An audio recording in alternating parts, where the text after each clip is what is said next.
बिस्मिल्लाहिर्रहमानिर्रहीम। अस्सलाम वालेकुम। आप देख रहे हैं राजों से भरे चैनल सीक्रेट सीकर उर्दू को। नाज़रीन, इंसानी जिनसी अज़ा यानी यूनी और लिंग की पूजा और जिनसी रसूमात कैसे, कब और क्यों शुरू हुई।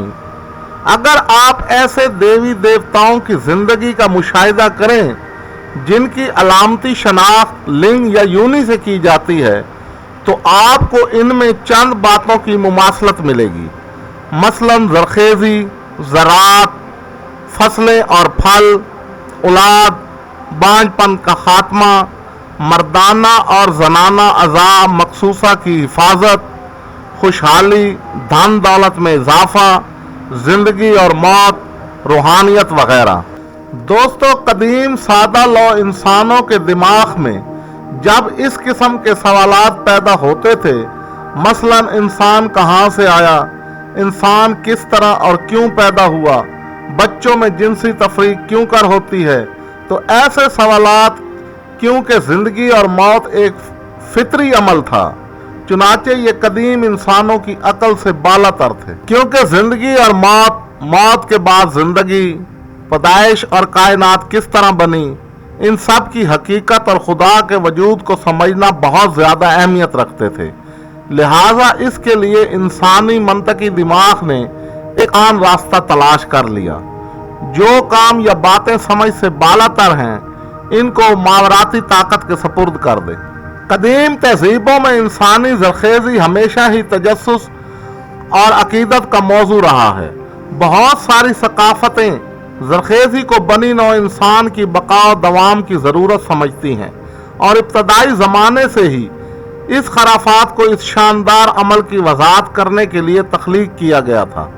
ज़रख़ेज़ी के देवता मुतअद्दिद कदीम इंसानी सकाफ़तों में आम थे और उनकी ज़रख़ेज़ी को समझने और रसूमात और नजरानों के ज़रिए बांझपन का मुकाबला करने के लिए भी इस्तेमाल किया जाता था।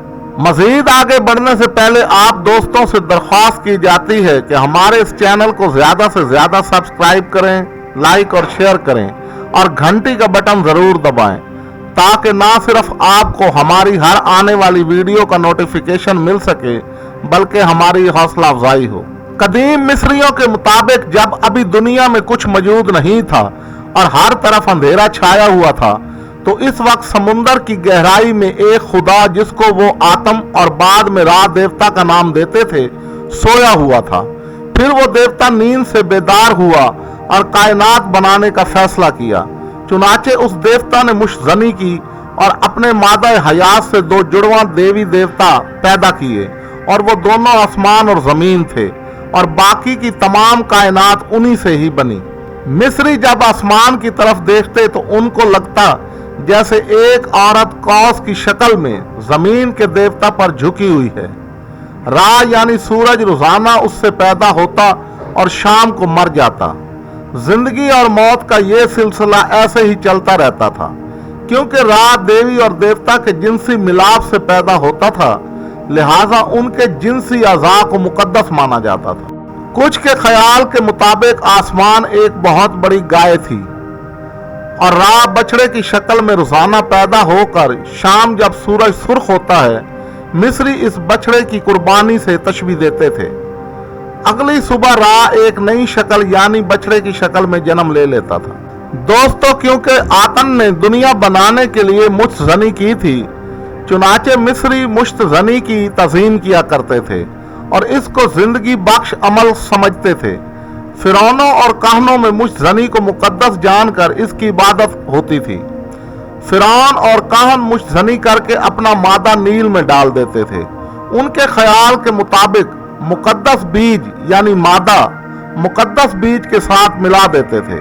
क्योंकि पानी भी आतन का मादा था, इसीलिए इसमें जिंदगी और तवानाई थी। क्योंकि फिरौन बराए रास्त रा की नस्ल से होता था, लिहाजा उसके मादे में आतन की ताकत, जिंदगी और तवानाई होती थी। फिरौन अपना मादा नील में डालता था।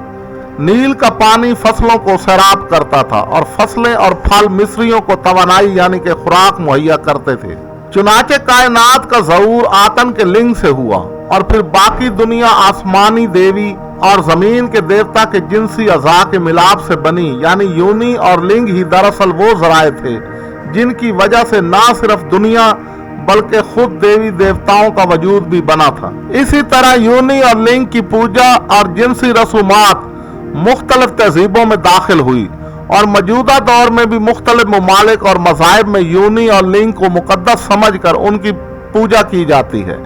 भारत के अलावा तमाम ममालिक जहां लिंग या योनि की पूजा या त्यौहार मनाए जाते हैं, वो इस बात का इतराफ़ करते हैं कि ये लिंग ही यानी उज़्व मखसूस की पूजा है। दोस्तों, न जाने इंडिया के हिंदू क्यों इस पूजा को छुपाते हैं। हिंदू लिंग को शिव का निशान बताते हैं। संस्कृत में लिंग के मायने शनाख्त या निशान के हैं। छोटे बच्चों में कैसे पता चलता है कि लड़की है या लड़का है।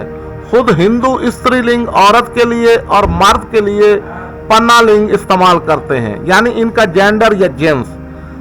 अगर शिव फॉर्मलेस है तो इसकी मूर्ति क्यों बनाते हैं और इसको मर्द के रूप में क्यों दिखाते हैं और इसको महादेव साबित करने के लिए क्यों लिंग की शक्ल में पूजा होती है। शुरू में शिव का जिक्र वेदों में मौजूद नहीं था। बाद में शिव का इब्तदाई रूप रुद्र देवता को करार दिया गया। इंडस वैली की खुदाई के दौरान ऐसी मूर्तियां मिली हैं जो शिव से मुमासलत रखती हैं। एक शख्स अस्तादा उज़्व तनासल के साथ बैठा है और उसके सर पर सींग है और उसके इर्द गिर्द जानवर खड़े हैं, जो कि शिव का पशुपति वाला रूप है। हिंदू धर्म दरअसल तौहीदी मजहब था, जो कि इंशाल्लाह मैं अपनी आने वाली वीडियो में बताऊंगा, जबकि आर्यों ने हिंदू मजहब को शर्क की मजहब में तब्दील कर दिया। क्योंकि आर्य नस्लन कदीम रोमन कौमों से ताल्लुक रखते थे, लिहाजा उन्होंने अपनी अजारादारी कायम करने के लिए योनि और लिंग पूजा पर हिंदुओं को लगा दिया। हिंदुओं से ये तरीका बुद्धिज्म और जैनिज्म में आया और दुनिया के कोने कोने में फैल गया। लिहाजा जिनसी अज़ा की इबादत और जिनसी रसूमात को रूहानियत का जरिया समझने की वजह दुनिया में हर तरफ उरियानी, फाशी, जिस्म फरोशी और रेप में इजाफा हुआ। हिंदू स्कॉलर्स और पंडित ना सिर्फ सादा लोग हिंदुओं को गुमराह करके दोज़ख का ईंधन बना रहे हैं, बल्कि उनके धन दौलत लूटने के साथ साथ उनकी औरतों की इज्जत से भी खिलवाड़ कर रहे हैं। नाजरीन, ये थी हमारी आज की वीडियो। अगर आपको ये वीडियो पसंद आई हो तो इसे लाइक करें, शेयर करें और कमेंट्स बॉक्स में अपनी कीमती आरा से ज़रूर हमें आगाह करें। शुक्रिया।